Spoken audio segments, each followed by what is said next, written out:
ಎಲ್ರಿಗೂ ನಮಸ್ಕಾರ. Welcome back to my channel. ನಾನು ನಿಮ್ಮ ರಮ್ಯ ನವೀನ್. ಎಲ್ಲರೂ ಹೇಗಿದ್ದೀರಾ? ಐ ಹೋಪ್ ನೀವೆಲ್ಲರೂ ಚೆನ್ನಾಗಿದ್ದೀರಾ ಅಂತ ಭಾವಿಸ್ತಾ ನಾವು ಕೂಡ ತುಂಬಾ ಚೆನ್ನಾಗಿದ್ದೀವಿ ಅಂತ ಹೇಳ್ತಾ ಇವತ್ತಿನ ಬ್ಲಾಗ್ನ ಸ್ಟಾರ್ಟ್ ಮಾಡ್ತಾ ಇದ್ದೀವಿ. ಆ್ಯಕ್ಚುಲಿ ಇವತ್ತು ಮಧ್ಯಾಹ್ನದಿಂದ ಬ್ಲಾಗ್ನ ಶುರು ಮಾಡ್ತಾ ಇದ್ದೀನಿ. ನಾವೆಲ್ಲರೂ ರೆಡಿಯಾಗಿ ಬೀಗ್ ರೂಟಕ್ಕೆ ಅಂತ ಹೋಗ್ತಾ ಇದ್ದೀವಿ.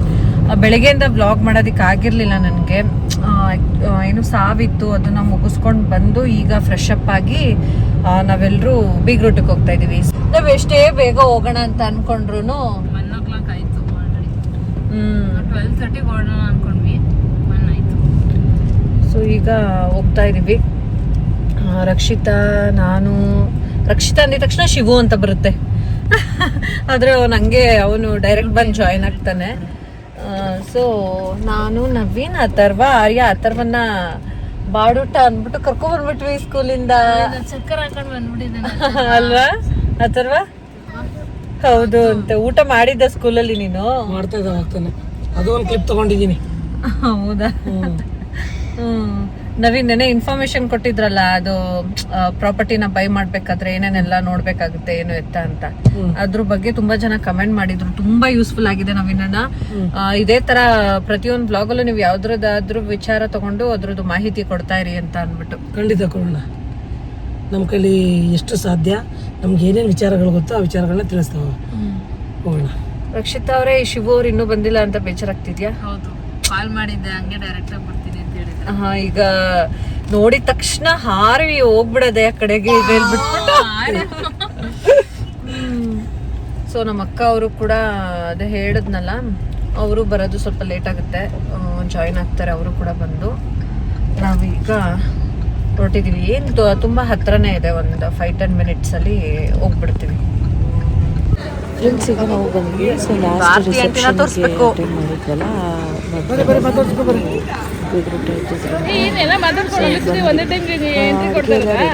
ಆಲ್ರೆಡಿ ಊಟ ಎಲ್ಲ ಸ್ಟಾರ್ಟ್ ಆಗಿ ಎಲ್ಲರೂ ಮಾಡ್ತಾ ಇದ್ರು. ಹುಡುಗಿ ರಿಸೆಪ್ಷನ್ ಕೂಡ ಇತ್ತು. ಸೊ ನಾವು ಒಂದು ಫೋಟೋ ತೆಗೆಸ್ಕೊಂಡು ಬರೋಣ ಅಂತ ಅಂದ್ಬಿಟ್ಟು ಬಂದ್ವಿ.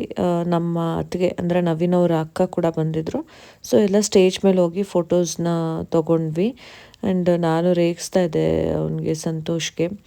ಸೊ ನೋಡಿ, ಫೈನಲಿ ಮದುವೆ ಹುಡುಗಿ ಇವತ್ತು ಬೀಗ್ ರೂಟದಲ್ಲಿ ಫೋಟೋ ತೆಗೆಸ್ಕೊಳ್ಳೋದಿಕ್ಕು ಅಂತ ನಿಂತಿದ್ರು. ಫೋಟೋ ಎಲ್ಲ ತೆಗೆಸ್ಕೊಂಡ್ವಿ. ಆಮೇಲೆ ಊಟ ಮಾಡೋಣ ಅಂತ ಅಂದ್ಬಿಟ್ಟು ಬಂದ್ವಿ. ನಾನ್ ವೆಜ್ ಊಟ ನಮ್ಮೆಲ್ರಿಗೂ ಫೇವ್ರೇಟ್ ಅಲ್ವಾ. ಸೊ ಊಟಕ್ಕೆ ಅಂತ ಅಂದ್ಬಿಟ್ಟು ಕೂತ್ಕೊಂಡ್ವಿ. ನಮ್ಮ ಆರ್ಯ ಊಟ ಮಾಡಬೇಕಾದ್ರೆ ಅವನಂತೂ ಬಿಡೋದೇ ಇಲ್ಲ, ಅಷ್ಟು ತರಲೆ. ನಮ್ಮ ಮದುವೆಗೆ ಬಂದಿದ್ದವರೊಬ್ಬರು ನಮ್ಮ ಫಾಲೋವರ್, ಸಬ್ಸ್ಕ್ರೈಬರ್ ಅಂತೆ, ವೀವರ್ ಅಂತೆ, ತುಂಬ ಖುಷಿಪಟ್ಟರು. ಆ್ಯಂಡ್ ನೋಡಿದ ತಕ್ಷಣ ಆರ್ಯನ ಕರ್ಕೊಂಡು ಕೊಡಿ, ನಾನು ಎತ್ಕೊತೀನಿ. ಪಾಪ ಅವ್ರು ಇನ್ನೂ ಕೈನೇ ತೊಳೆದಿರಲಿಲ್ಲ. ನೀವು ಊಟ ಮಾಡಿ, ನಾನು ಅವನನ್ನು ನೋಡ್ಕೊತೀನಿ ಅಂತ ಅಂದ್ಕೊಂಡು ಎತ್ಕೊಂಡು ಹೋದ್ರು. ಸೊ ಅವರು ಸ್ವಲ್ಪ ಹೊತ್ತು ಅವನನ್ನು ಹಿಡ್ಕೊಂಡಿದ್ದಕ್ಕೆ ನಾವು ಸ್ವಲ್ಪ ಊಟ ಮಾಡಿದ್ವಿ. ಇಲ್ಲಾಂದರೆ ಅವ್ನು ಬಿಡೋದೇ ಇಲ್ಲ, ಅವನು ಏನಾದರೂ ಎಳಿತಾ ಇರಬೇಕು. ನಮ್ಗದು ಎಕ್ಸ್ಪೀರಿಯನ್ಸ್ ಆಗಿದೆ ಮದುವೆ ಮನೆಗಳಿಗೆ ಹೋದಾಗ. ಸೊ ಇವರೇ ನೋಡ್ತಿರ್ತೀರಾ ವಿಡಿಯೋಸ್ನ? ನೋಡ್ತಿರ್ತೀವಿ ನಾವೇನೇ ಎಲ್ಲ. ಸುಮಾರು ಜನ ಕಮೆಂಟ್ ಮಾಡ್ತಾ ಇರ್ತಾರೆ, ಡೈಲಿ ಮಿಸ್ ಮಾಡದೆ ನೋಡ್ತೀವಿ ವಿಡಿಯೋಸ್ನ. ಆ ಥರ ಎಲ್ಲ ಕಮೆಂಟ್ಸ್ ನೋಡಿದಾಗಲೇ ನಮಗೂ ಡೈಲಿ ಮಾಡಬೇಕು ಅಂತ ಅನ್ಸೋದು. ಹೌದು, ಡೈಲಿ ನೋಡ್ತೀರಾ? ಮಾರ್ನಿಂಗ್ ಫಸ್ಟ್ ಹೊಡೆಯೋದೇ 6 ಅಂತ ಹೊಡೆದ್ಬಿಟ್ಟು ರಮ್ಯ ಅಂತ ಬಂದ್ಬಿಡುತ್ತಲ್ಲ. ನಿಮ್ಮ ಮನೆ ಗೃಹ ಪ್ರವೇಶದ್ದು, ಬ್ಲೌಸ್ದು, ಏನ್ ಡಿಸೈನ್ ಎಲ್ಲ ನೋಡ್ತಾ ಇರ್ತೀವಿ. ಪಾಯಿಂಟು ಅದಕ್ಕೆ ಅಥರ್ವ ನೋಡ್ಬಿಟ್ಟೆ. ಅಥರ್ವ ಬನ್ನಿ ಒಂದ್ಸಲ ನಮ್ಮ ಮನೆಗೆ ಬನ್ನಿ ಅಂತ ಕರಿ. ಅಮ್ಮನ್ನ ಅರಿಶಿನ ಶಾಸ್ತ್ರ ಮಾಡ್ತಾ ಇದ್ರಲ್ಲ, ಅವತ್ತು ಬಂದಿದ್ರು ಅಮ್ಮ. ಇದು ರಮ್ಯ ಅವ್ರ ಪಾಪು ಅಲ್ವಾ, ಹಂಗಾರೆ ಇವ್ರ ಅಮ್ಮನೇ ಇವರು ಅಂತ ಆಮೇಲೆ ನೋಡಿದೆ ಸಂತೋಣ ಸ್ಟೇಟಸ್ ಹಾಕಿದ್ದು. ಅವಾಗ ಅರಿಶಿನ ಶಾಸ್ತ್ರಕ್ಕೆ ಸೌಮ್ಯಕ್ಕ ಮತ್ತೆ ಅಮ್ಮ ಎಲ್ಲ ಬಂದಿದ್ರು. ಅವಾಗ ನೋಡ್ದೆ ನಿಮ್ಮ ಚಿಕ್ಕ ಪಾಪನ್ ನೋಡಿ. ನಾನು ಅವತ್ತು ಬರಕ್ಕಾಗಿರ್ಲಿಲ್ಲ, ರಜೆ ಇರ್ಲಿಲ್ವಲ್ಲ. ಇಲ್ಲಿ ಅವರಲ್ಲ, ಇವರೆಲ್ಲ ಹತ್ರದಲ್ಲೇ ಇರ್ಬೋದು ಅಂತ ಕೇಳ್ಕೊಂಡೆ. ಆಗ ಹೇಳಿದ್ರು ಪೊಲೀಸ್ ಲೇಔಟ್ ಅಂತ. ಆ ಕಡೆ ಎಲ್ಲಿ ಬರುತ್ತೋ ಗೊತ್ತಿಲ್ಲ ನನಗೆ. ಯಾವ ರೇಂಜಿಗೆ ಶಿವನ್ ಹಚ್ಕೊಂಡವನೆ ಅಂದ್ರೆ ಅವನು ನಮ್ಮ ಅಥರ್ವ ಬಿಟ್ಬಿಟ್ಟಿದೆ ಇವನ್ನ. ಆದ್ರೆ ಬಂಟು ಬಿಡಲ್ಲ ಕಡೋ ನಿನ್ನ. ಅವ್ರ ಅಪ್ಪ ಎತ್ಕೊಂಡಿದ್ರು ನೋಡು. ನವೀನ್ ಯಾವಾಗ್ಲೂ ಬೀಗ್ತಿದ್ರು. ಏನಂತ ಅಂದ್ರೆ ನನ್ನ ಮಗ ನನ್ನ ಹತ್ರ ಬಿಟ್ಟು ಯಾರ ಹತ್ರನೂ ಹೋಗಲ್ಲ, ನನಗೆ ಬ್ಲಾಸ್ಟ್ ಮಾಡಿಸ್ಬಿಡೋದು. ಅಯ್ಯೋ ಬೇಜಾರು ಮಾಡ್ಕೊಬೇಡ ಅಂತ. ಬರಲ್ಲ ಅವನು.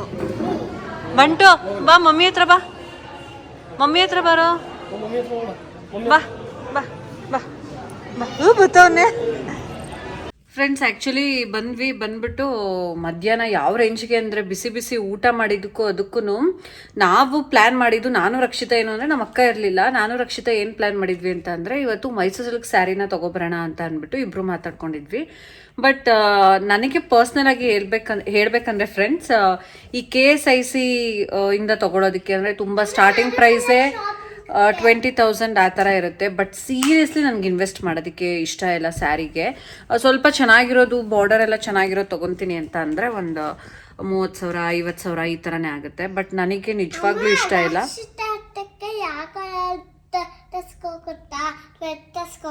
ಆಯಿತು, ಅತ್ತೆಗೆ ರೆಡ್ ಚೆನ್ನಾಗಿ ಕಾಣುತ್ತೆ, ಮುದ್ದ ಕಾಣ್ತಾರೆ ಅಲ್ವಾ. ಸೊ ನಾನು ಏನು ಅದಕ್ಕೆ ಅಷ್ಟೊಂದೆಲ್ಲ ಇನ್ವೆಸ್ಟ್ ಮಾಡೋದಕ್ಕೆ ನನಗೆ ಇಷ್ಟ ಆಗೋದಿಲ್ಲ. ಹಾಗಾಗಿ ನಾನು KSICದು ತಗೊಳ್ಳೇಬೇಕು ಅಂತಂದರೆ ತೊಗೋಬೋದು. ಬಟ್ ನಂಗೆ ನಿಜವಾಗ್ಲೂ ಅಷ್ಟೊಂದೆಲ್ಲ ಅಮೌಂಟ್ನ ಇನ್ವೆಸ್ಟ್ ಮಾಡೋದು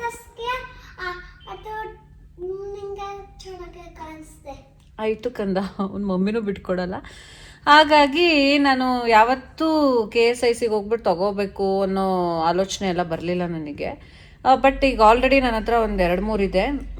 ಪ್ಯೂರ್ ಅಂತ ಅಂದರೆ KSICಯಿಂದ ಬರೋ ಅಂಥ ಪ್ಯೂರ್ ಅಲ್ಲ, ಆ ಥರದ್ದನ್ನ ಇವತ್ತು ನೋಡೋಣ, ಇನ್ನೊಂದೆರಡು ಬರೋಣ ಅಂತ ಇಬ್ಬರು ಏನೋ ಹಿಂಗೆ ಮಾತಾಡ್ಕೊತಾ ಇದ್ವಿ, ಯಾವುದೋ ಶಾಪ್ ಬಗ್ಗೆ ನೋಡಿಕೊಂಡು ಹೋಗೋಣ, ಊಟ ಮುಗಿಸ್ಕೊಂಡು ಹೋಗೋಣ ಅಂತಲೇ ಎಲ್ಲ ಪ್ಲ್ಯಾನ್ ಮಾಡ್ಕೊಂಡ್ವಿ. ಅಷ್ಟರಲ್ಲಿ ನವೀನ್ ಅವ್ರು ಏನಂತಂದರೆ ಇವತ್ತು ಅವ್ರದ್ದು ಕ್ಲೈಂಟ್ದೊಂದು ರಿಜಿಸ್ಟ್ರೇಷನ್ ಇತ್ತು. ಸೊ ಅವರು ಸಬ್ ರಿಜಿಸ್ಟ್ರು ಆಫೀಸಿಗೆ ಹೋಗಬೇಕಿತ್ತು. ಶಿವು ಹೆಂಗಿದ್ರು ಡ್ಯೂಟಿಯಿಂದ ಹಾಗೆ ಬಂದಲ್ಲ, ಅವನ ಹತ್ರ ಗಾಡಿ ಅವನ ಹತ್ರ ಇಸ್ಕೊಂಡು ಕಾರ್ ತೊಗೊಂಡು ನಾನು ರಕ್ಷಿತಾ ಶಿವು ನಮ್ಮ ಅಕ್ಕಂಗೆ ಅವಳು ನೀವೇ ನೋಡಿ ಯಾವುದಾದ್ರೂ ಚೆನ್ನಾಗಿದ್ರೆ ನಂಗೆ ಕಾಲ್ ಮಾಡಿ ಫೋಟೋ ಕಳಿಸಿ ನಾನು ಸೆಲೆಕ್ಟ್ ಮಾಡ್ತೀನಿ, ತೊಗೊಬರಿವ್ರಂತೆ ಅಂತಲೂ ಅಂದರು. ಓಕೆ ಅಂತ ಪ್ಲ್ಯಾನ್ ಮಾಡಿ ಶಿವು ಕೇಳಿದ್ರೆ ಇವನೇನು ಅಂದ್ಬಿಟ್ಟು ಅವನು ಸ್ವಲ್ಪ ಟಯರ್ಡಾಗಿ ಬಂದಿದ್ನಲ್ಲ, ಈ ಬಿಸಿಲಲ್ಲಿ ಯಾರು ಹೋಗ್ತಾರೆ, ಸಂಜೆ ಹೋಗೋಣ ಬಿಡಿ ಅಂತಂದು. ಅಲ್ಲ ಕಂಡ್ರೆ ಈಗ ತಾನೇ ಮದುವೆಗೆ ಅಷ್ಟೊಂದು 1,000 ಕೊಟ್ಟು ಸೀರೆ ಶಾಪಿಂಗ್ ಮಾಡಿದ್ದೀರಾ, ಈಗ ಮತ್ತೆ ಸೀರೆ ತೊಗೋತೀನಿ ಅಂತಿರಲ್ಲ ಅಂತ ಬೇರೆ ಮಧ್ಯದಲ್ಲಿ ಡೈಲಾಗ್ ಹೇಳ್ಬಿಟ್ಟ. ಅದೊಂಥರ ಡಿಮೋಟಿವೇಟ್ ಆಗೋಯ್ತು ನನಗೆ. ಹೌದಲ್ವಾ, ಈಗ ತಾನೇ ಸೀರೆಗೆ ಅಷ್ಟೊಂದು ಬಟ್ಟೆಗೆ ಇನ್ವೆಸ್ಟ್ ಮಾಡಿದ್ದೀವಿ, ಮತ್ತೆ ಬೇಕಾ ಇವಾಗ ಅಂತ ಅನಿಸ್ಬಿಡ್ತು. ಆಮೇಲೆ ಅವನು ಟಯರ್ಡ್ ಆಗಿದೆ ಅಂತ ಬೇರೆ ಹೇಳ್ತಾ ಇದ್ನಲ್ಲ,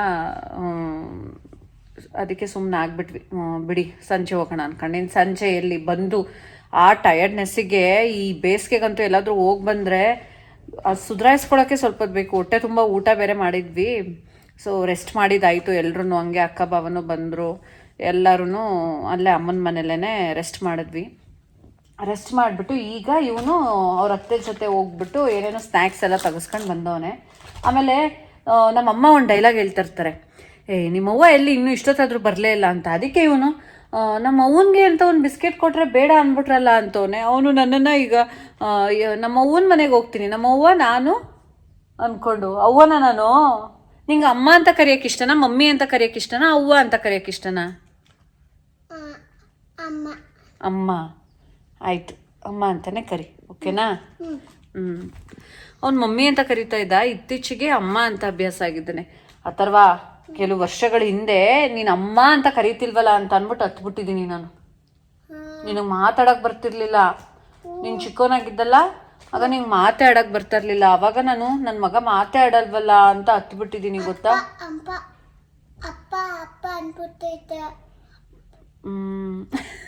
ನಮ್ಮ ಬಂಟು ಅಂತೂ ಈಗ ವರ್ಷದ ಮೇಲೆ 2 ತಿಂಗಳು, ಅವನಂತೂ ಎಲ್ಲಾರನ್ನೂ ಅಮ್ಮ ಅಂತಾನೆ. ಅಮ್ಮ ಅಮ್ಮ ಅಮ್ಮ. ನಮ್ಮ ಶಿವನಂತೂ ಫುಲ್ ಹಚ್ಕೊಬಿಟ್ಟಿದ್ದಾನೆ. ಹಂಗೆ ಅಲ್ವಾ ಮಕ್ಕಳು, ಯಾರು ಪ್ರೀತಿ ಕೊಡ್ತಾರೆ ಅವರನ್ನು ಬಯಸ್ತಾರೆ, ಅವರನ್ನು ಇಷ್ಟಪಡ್ತಾರೆ. ಅವಾಗವಾಗ ಮಕ್ಕಳಿಗೆ ಇವರು ನಮ್ಮವರು ಅಂತ ಗೊತ್ತಾಗಬೇಕು ಅಂದರೆ ಅವ್ರ ಕಣ್ಣಿಗೆ ಅವಾಗವಾಗ ಕಾಣಿಸ್ಕೊತಾ ಇರಬೇಕು. ಆಗ್ಲಷ್ಟೇ ಇವರು ನಮ್ಮವರು ಅನ್ನೋದು ಮಕ್ಳಿಗೂ ಅರ್ಥ ಆಗೋದು. ಅವ್ರ ಸುತ್ತಮುತ್ತ ಯಾರು ಇರ್ತಾರೆ ಅವರನ್ನೇ ಅವ್ರು ಜಾಸ್ತಿ ಹಚ್ಕೊತಾರೆ.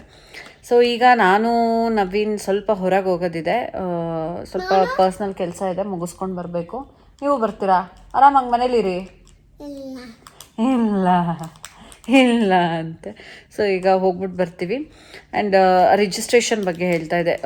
ಅದೇ ನೆನ್ನೆ ವ್ಲಾಗಲ್ಲಿ ಹೇಳಿದ್ರಲ್ಲ, ಅವರು ನೆಕ್ಸ್ಟ್ ವ್ಲಾಗಲ್ಲಿ ತಿಳಿಸ್ಕೊಡ್ತೀನಿ ರಿಜಿಸ್ಟ್ರೇಷನ್ದು ಪ್ರೋಸೆಸ್ಸು. ನೆಕ್ಸ್ಟ್ ಏನಿರುತ್ತೆ ರಿಜಿಸ್ಟ್ರೇಷನ್ ಆಫೀಸಲ್ಲಿ ಏನೋ ಇರುತ್ತೆ ಅಂತ ಅಂದ್ಬಿಟ್ಟು ಅದಕ್ಕೆ ಕೆಲವರು ಕಮೆಂಟ್ ಹಾಕಿದ್ರಿ, ಪ್ರತಿಯೊಂದು ವಿಡಿಯೋದಲ್ಲಿ ಏನಾದರೂ ಒಂದು ಇನ್ಫಾರ್ಮೇಷನ್ ಕೊಡಿ ನವೀನವರೇ, ಸೊಸೈಟಿಗೆ ಯೂಸ್ಫುಲ್ ಆಗುವಂಥದ್ದು ಅಂತ. ನಿಜವಾಗ್ಲೂ ನೀವು ನನಗೆ ಎಷ್ಟು ಪ್ರೀತಿ ತೋರಿಸ್ತಾ ಇದ್ರಿ ಅದಕ್ಕಿಂತ ಜಾಸ್ತಿ ನವೀನ್ ಅವ್ರಿಗೆ ಕಮೆಂಟ್ಸ್ ಬರೋದಿರ್ಬೋದು. ಅವ್ರಿಗೋಸ್ಕರ ಒಂದು ಹೆಂಡತಿಗೆ ಇದಕ್ಕಿಂತ ಖುಷಿ ಏನು ಸಿಗುತ್ತೆ ಹೇಳಿ? ನಿಜವಾಗ್ಲೂ ಲಕ್ಕಿ ರಮ್ಯಾ ನೀವು ಇಂಥ ಗಂಡನ ಪಡೆಯೋದಕ್ಕೆ, ನವೀನ್ ಅಂತ ವ್ಯಕ್ತಿ ಪಡೆಯೋದಕ್ಕೆ. ಅಂದರೆ ಕೆಲವ್ರಿಗೆ ಅನ್ಸ್ಬೋದು ಏನು ಇವ್ರು ಬರೀ ಹೊಗ್ಳ್ಕೊಂತಾರೆ ಅಂತ, ಬಟ್ ನಿಜವಾಗ್ಲೂ ಕಮೆಂಟ್ಸ್ ನೋಡಿದಾಗ ಆ ಥರ ಅನಿಸುತ್ತೆ. ಅವ್ರ ಬಗ್ಗೆ ಬಂದರು, ನಿಮ್ಮ ಅಪ್ಪ ಬಂದ್ರ, ಏನಾದರೂ ಅವ್ರ ಬಗ್ಗೆ ಕಮೆಂಟ್ಸ್ ಹಾಕಿರ್ತೀರಲ್ಲ, ನಿಜ ಈ ಕಮೆಂಟ್ ನವೀನ್ ಅವ್ರಿಗೋಸ್ಕರ ಇನ್ಫಾರ್ಮೇಷನ್ ಕೊಟ್ಟಿದ್ದಾರೆ, ಖುಷಿ ಆಯಿತು. ಪ್ರತಿ ವಿಡಿಯೋದಲ್ಲೂ ಏನಾದರೂ ಒಂದು ಇನ್ಫಾರ್ಮೇಷನ್ ಇರಲಿ ನವೀನ್ ಅವ್ರ ಕಡೆಯಿಂದ ಅಂತ ಎಲ್ಲ ಕಮೆಂಟ್ ಮಾಡಿದ್ರಿ. ಅದೆಲ್ಲ ನೋಡಿದಾಗ ತುಂಬ ಖುಷಿಯಾಯಿತು, ಪ್ರೌಡ್ ಫೀಲ್ ಆಗುತ್ತೆ. ಒಬ್ಳು ಹೆಂಡ್ತಿಗೆ ಇದಕ್ಕಿಂತ ಇನ್ನೇನು ಬೇಕು ಹೇಳಿ. ಈಗ ಬಂದರು, ಬನ್ನಿ ಅವ್ರನ್ನ ತೋರಿಸ್ತೀನಿ. ಶಿವಮಾಮ ಜೊತೆ ಬಂದ್ರ? ಎಲ್ಲೋಗಿದ್ರಿ ಸರ್ ಶಿವಮಾಮ ಜೊತೆ? ಏನು ನನ್ನನ್ನು ತೋರಿಸ್ತಾ ಇದೆಯಾ? ನಿಮ್ಮನ್ನೇ, ನಿಮ್ಮ ಗುಣಗಾನ ಮಾಡ್ತಾ ಇದೆ ಈಗ ತಾನೆ. ಏನಂತ? ನವೀನ್ ಅವ್ರ ಬಗ್ಗೆ ಎಷ್ಟು ಕಮೆಂಟ್ಸ್, ನನಗೇನು ಪ್ರೀತಿ ತೋರಿಸ್ತಾ ಇದ್ರಿ ಅದಕ್ಕಿಂತ ಜಾಸ್ತಿ ಪ್ರೀತಿ ಕೊಡ್ತಾ ಇದ್ದೀರಾ ನವೀನ್ ಅವ್ರಿಗೆ. ಒಬ್ಳು ಹೆಂಡ್ತಿಗೆ ಇದಕ್ಕಿಂತ ಖುಷಿ ಇನ್ನೇನಾಗುತ್ತೆ, ಪ್ರೌಡ್ ಫೀಲ್ ಆಗುತ್ತೆ ನನ್ನ ಗಂಡನ ಬಗ್ಗೆ ನೀವೆಲ್ಲ ಆ ಥರ ಹೋಗ್ಲಿ ಕಮೆಂಟ್ ಮಾಡಿದಾಗ ಅಂತ.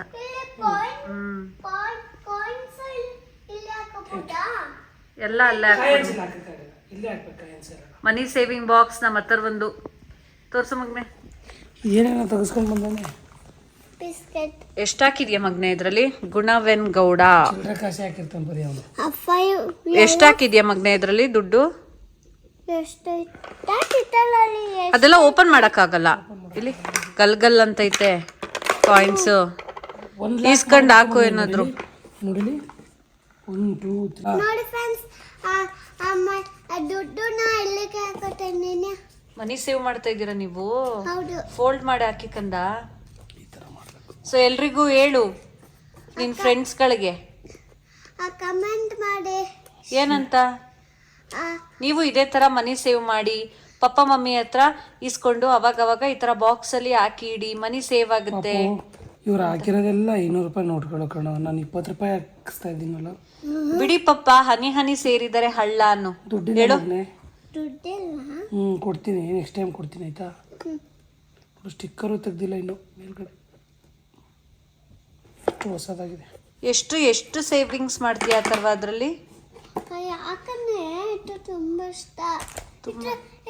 ಏನು ಗೊತ್ತಾ, 500 ಅಮೌಂಟ್ ಹಾಕಬೇಕು, ಕಾಟ್ ಮಾಡಬೇಕು, 500 ಕಂಪ್ಲೀಟ್. ನೆಕ್ಸ್ಟ್ ಇನ್ನೊಂದ್ಸಲ 500, ನೆಕ್ಸ್ಟ್ ನಿನಗೆ 500 ಕೊಡ್ತೀನಿ, ಹಾಕು ಆಯ್ತಾ. ಗುಣವೇನ್ ಗೌಡ, ಓಕೆನಾ. ಇಲ್ಲಿ 100 ರೂಪಾಯಿ ಹಾಕ್ಬೋದು, 200 ರೂಪಾಯಿ ಹಾಕ್ಬೋದು. ಅಯ್ಯೋ ಎಷ್ಟು ಸಿಗುತ್ತೆ ಅಷ್ಟು ಹಾಕ್ತಾ ಇರೋ ಮಗ್ನೆ. ನಾವೆಲ್ಲ 500 ರೂಪಾಯಿನ ಎತ್ತಿಡೋ ಅಷ್ಟು ಏನೂ ಇರಲ್ಲ ನಮ್ಗೆ. ಅದೇ 500 ರೂಪಾಯಿ ಇದ್ರೆ ಇನ್ನೊಂದು ಲೆಕ್ಕಾಚಾರ ಮಾಡ್ತಾ ಇರ್ತೀವಿ. ಏನಂದ್ರೆ ಅಥರ್ವ, ನಾವು 100 ರೂಪಾಯಿನ 10 ರೂಪಾಯಿನ 20 ರೂಪಾಯಿನ ಈ ಥರ ಗೋಲ್ಕುಗಾಕಿ ಎತ್ತಿಡ್ಬೋದು. ಆದರೆ 500 ರೂಪಾಯಿನೆಲ್ಲ ಎತ್ತಿಡೋಷ್ಟೆಲ್ಲ ನಮ್ಮ ಹತ್ರ ಇರೋದಿಲ್ಲ. ಕೇಳು, ನಮ್ಗೆ ಅವಶ್ಯಕತೆನೇ ಇರುತ್ತೆ ಎತ್ತಿಡೋದಕ್ಕಿಂತ. ನನ್ನ ಪರ್ಸ್ ತೋರಿಸ್ತೀನಿ ಎಷ್ಟಿದೆ ದುಡ್ಡು ಅಂತ. ನೋಡು, 50 ರೂಪಾಯಿ ಬಿಟ್ರೆ ಅಪ್ಪನ ಪರ್ಸಲ್ಲಿ ಇಲ್ಲ. ಅಪ್ಪನ ಪರ್ಸಲ್ಲಿ ದುಡ್ಡೇ ಇಲ್ಲ. 50 ಕಾರ್ಡ್ಗಳವೆ, ಅದ್ರ ಪ್ರಯೋಜನ ಇಲ್ಲ. ಆ ಕಾರ್ಡಲ್ಲಿ ದುಡ್ಡು ಇಲ್ಲ. ನೋಡಿ, ನಗದು 500 ರೂಪಾಯಿ ಇಟ್ಟಿದ್ದೀನಿ. ಇಲ್ಲ, 5 ರೂಪಾಯಿ. ನಮ್ಮ ಮನೆ ನಂಬರ್ 369 ಅಂತ, ಅದಕ್ಕೆ ಇಟ್ಟಿರೋದು ಇದನ್ನು. ಸೊ ನಂಗೆ ಅದಿದ್ರೆ ಏನೋ ಒಂಥರ, ಅದಕ್ಕೆ ಇಟ್ಟು ಬಿಟ್ರೆ. ನಾನು ಹೆಂಡ್ತಿದೊಂದು ಫೋಟೋ ಇಟ್ಕೊಂಡಿದ್ದೀನಿ. 500 ಇಲ್ಲಿ ನಂದೊಂದು ATM, ನಂದೊಂದು ಕ್ರೆಡಿಟ್ ಕಾರ್ಡ್ ಇದೆ. ಇದ್ರಲ್ಲಿ ಬೇಕಾದ್ರೆ ಇದೆ, ಒಂದು 75,000 ರೂಪಾಯಿ ಕ್ರೆಡಿಟ್ ಲಿಮಿಟ್ ಇದೆ. SBI bank. ನಮ್ಮ ಬಾಸ್ ಇದ್ದಾರೆ, ಇವ್ರು ಯಾವಾಗಲೂ ನಮ್ಮ ಜೊತೆ ಇರ್ತಾರೆ. ಸಾಯಿ ಬಾಬಾ ಪರ್ಸು ಕಿತ್ತೋಗಿದೆ. ನಾನೇ ತಾನೇ ನಿಮ್ಗೆ ಕೊಡ್ಸಿದ್ದು.